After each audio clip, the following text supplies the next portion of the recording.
係咁啊，好啦。有女朋友嘅啫。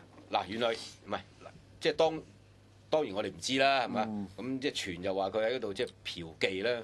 咁即係中國國民黨嘅黨史館咧，啊館長咧就話唔係，即係國父咧，因為佢探啲友人，咁個朋友咧即係喺食飯嘅時候咧，就請一啲叫做歌舞伎，歌舞伎你都點啊？跳嗰啲乜能劇啊嗰啲，日本好興㗎，啱啱講呢度好興。同埋食飯就梗有呢啲嘅，咁然後咧就可能食完飯咧就即係咪跳完舞之後，可能陪酒啦，係嘛？飲下酒啊，好似香港嗰啲即係卡拉 OK 咁有啲陪唱女郎咁啦，係嘛？不過日本人通常係咁嘅喎，女仔通常幫你斟酒好正常嘅啫喎。係，我唔知，即係我又冇去過日本，我又唔識。咁有麥兄啊，日本通嚟嘅。咁啊，女仔幫我斟酒冇問題啊。試過未啊，麥兄你？咁啊嚇，唔係，即係斟酒嗰冇問題啦，斟完酒咗之後冇問題啊，大佬。飲完酒之後唔知點喎。飲完酒有冇問題唔知啊。咁所以即係啲人傳即係國父喺嗰度嫖妓咁，咪就算係咁有乜問題咧？係咪？即係一個男人漂泊海外咁，有個靚女嚟斟下酒咁，跟住又可以有偈傾嘅，咁一宿無話咁都 OK 嘅，係咪？即係講到呢度，其實國父真係一生都與女人結下不解之緣。啊，好多女人緣嘅，坦白講。咁啊，亦都即係講到呢度，亦都講，因為國父嚟搞革命，即係嚴格講，今日唔知聽日事啊！即係好多時可能陪生與死之間，係嘛？咁啊，第一就唔會同帶埋老婆一齊嘅，係咪先？咁啊，佢太太一直咧就先喺鄉下住，跟住一廣州起義失敗，即係翻下叫老婆走啦，走喺檀香山，咁啊一路住喺檀香山，最後就翻嚟澳門住啫。咁啊，佢一生漂泊，咁啊國父基本上佢太太唔喺你身邊嘅，啱啱講，所以佢即係有好多女人緣啊，呢啲唔出奇啊嘛。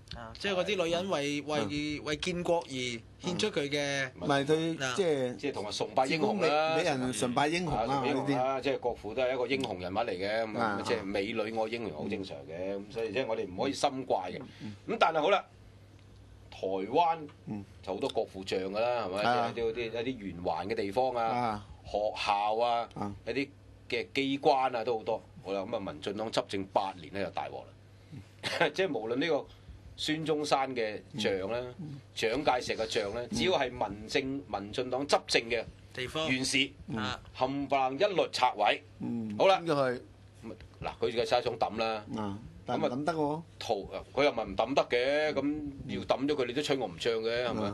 咁桃園縣咧，朱立倫嗰度做桃園縣長，佢話喂大佬唔好抌啦，即係咧喺呢個慈湖啊，即係蔣介石嗰個陵寢，要攞過嚟一擺。佢嗰度咧就設咗一個即係一個公園，就將所有全台灣唔要嘅一啲像搬晒過嚟。國父像啊，國父像啊，即係蔣公像啊，即係擺晒度。蔣經國嘅像啊，好似我哋而家咧嗰啲圍村門口嗰啲棵樹下邊擺咗好多關公啊、觀音啊，即係類似一啲義寵咁樣，你擺晒喺度得㗎啦。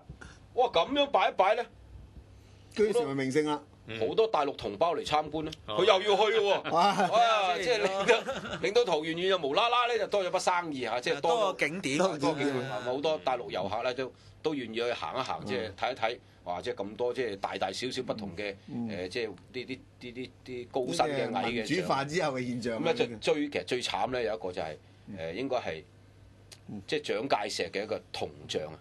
咁啊應係啦，高雄中正文化中心，咁就係民進黨即係要同呢個即係陳水扁啊，要同呢個馬英九最後一戰啊。咁咧就漏夜咧就將即係呢個即係好高好大嘅，我睇過嗰個銅像咧，一夜之間咧就即係佢初就話將佢分成8件，即係揾啲工匠啊，慢慢 cut 開佢，分成8件，就交翻俾桃園縣咧嚟處理。咁結果咧，因為做嗰啲工人根本就唔聽你噏，亂咁嚟，結果唔知分咗100幾件嘅。咁結果去到桃園即係嗰個即係潮嗰時咧，其實冚唔翻㗎啦。冚唔翻面咧有啲空啊！咁所以我哋去到呢個桃園縣嗰度，即係慈湖嗰度，你睇到咧嗰件咧，即係仍然冚翻嗰個像啊，但係好多地方咧甩甩流流要揾個鐵架去扶翻正佢。咁但係你好明顯睇到咧，有好多地方唔見咗嘅。咁所以即係都。不過有啲人咧又話咁樣反而有一種藝術性喺度。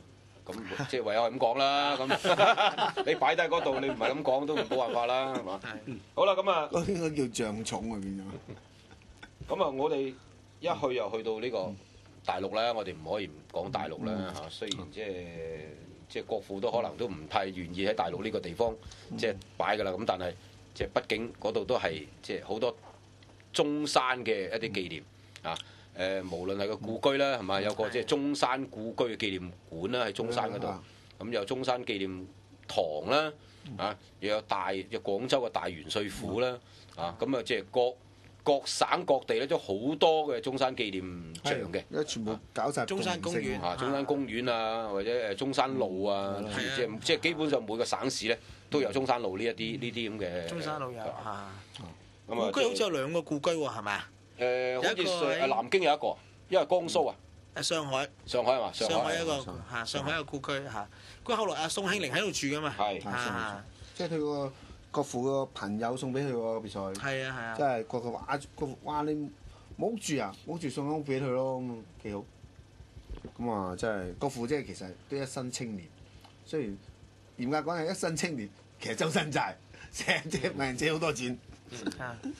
當年借俾佢啲唔知點還翻嘅啫。人情債難還。不過佢啲債都唔係用喺自己身上，用喺國家身上。好啦，咁啊，即係南京都有個孫中山嘅紀念館啦。喺呢個應該喺個中山陵嘅隔離到嘅啫。咁中山陵都即係嗱，我又冇去過啦。咁但係即係聽翻嚟真係氣勢磅礴啊！好宏偉，即係喺呢個佢又即係唔知幾多8級樓梯咁上去，上面有個即係數計係啊，好犀利嘅。即係咁即係當年呢個宋楚瑜。宋楚瑜去參觀呢個中山。唔係呢個。呢個係圖片見嗰個應該就係呢個應該係廣州嗰個。廣州呢個廣州嚟。唔係，廣州都唔係廣州，唔係廣州。都唔似廣州。係啊，呢個唔知邊一度。廣州嗰個圓嘅。嗰個係中山紀念堂啊嘛。係啊，廣州有個中山紀念堂。咁咧，廣州嗰度咧，亦都有個大元帥府。係廣州有個大元帥啱啦。咁啊，中山紀念堂，南京嘅呢個嚇。南京即係中山陵旁邊嗰個。係啦，就係個國父紀念館嚇。咁好啦，咁啊，即係當時宋楚瑜就即係去參觀呢個中山陵咧，咁啊即係原來即係每一個啲即係國民黨個高層咧，即係都會留低啲寫啲字嘅。咁啊連戰寫嘅字就好肉酸嘅，我都唔記得寫乜鬼嘢啦。咁啊宋楚瑜寫嘅咩咧？唔係宋楚瑜添啊，係呢個吳伯雄啊。吳伯雄寫咧就佢話天大地大，人民最大。冇錯，就寫喺嗰度。咁啊，所以即係都吳伯雄都即係都好大膽啊！你知。連戰同宋楚瑜去到咧，就即係求其寫啲好大路嘅嘢嚇，咁即係吳伯雄即係都寫得好大膽啊！國民黨主席嘛，人民最大，咁所以後來毓民出咗本書都叫人民最大喎。咦，搞咗人民力量。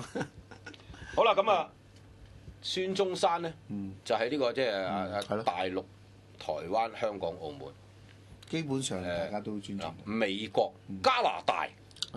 加拿大你呢個叫做多倫多一個叫河谷公園咁嗰度都有一個即係國父紀念遺像嘅。係咪張照片啊？咁咧即係佢哋即係加拿大啲華僑咧，每年即係啲節日咧都會喺度即係舉辦啲活動嘅。即係譬如雙十啊，國父即係逝世紀念日啦，元旦啊，咁佢哋都喺呢度咧就即係舉辦。呢個應該世紀念日嗰日。咁啊，即係都即係加拿大啦，係嘛？美國啦，檀香山啦都有。呢一個好似係呢個像，好似係啊國父年少時候嘅像嚟喎，係嘛？係啊，即係同其他嘅像係有啲分別啊。呢個即係比較有啲活動啲，唔係即係一個好嚴肅咁企喺度嘅。呢個好似攞住本書咁樣嘅。咁好啦，咁啊去過啦嚇。去加拿大啦，咁啊好啦，咁佢又去到南洋喎。佢南洋係最頻密嘅喎。南洋頻密，南洋因為都近啊嘛，大佬近大陸啊嘛，即係可能坐幾日船就到啦嘛。咁好啦，咁啊有一個即係對即係中國嘅革命起咗一個即係好有作用嘅一個會議，叫秘能會議。冇錯。秘能會議，咁啊或者阿任兄都可以講講秘能會議究竟係講啲咩嘅咧？秘能會議咧就係即係廣州新軍之役失敗之後8個月。